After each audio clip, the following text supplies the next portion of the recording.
Kristian Aslani do të kalojë javë jo dhe aq të qeta në Shtetet e Bashkuara të Amerikës, ku po merr pjesë në putrorin e klubeve me Interin.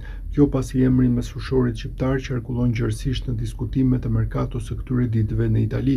Për mesfushorin përflitet gjithnjë më shumë hipoteze largimit dhe në skenë ka dalë një alternativë shumë interesante. Klubi i Fiorentinës ka tentuar vazhdimisht që të afrojë mesfushorin e kombëtares shqiptare që kur ai ishte pjesë e Empolit para se të zgjidhte Interin.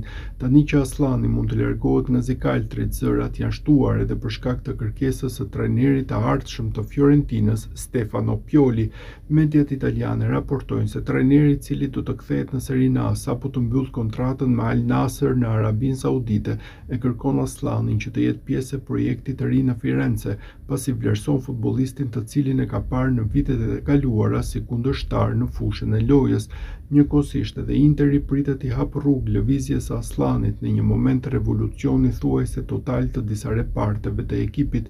Mediat italiane raportojnë që klubi i ka vendosur një çmim prej 14 milion euro shkartonit të futbollistit shqiptar për të mundësuar largimin e tij gjatë verës.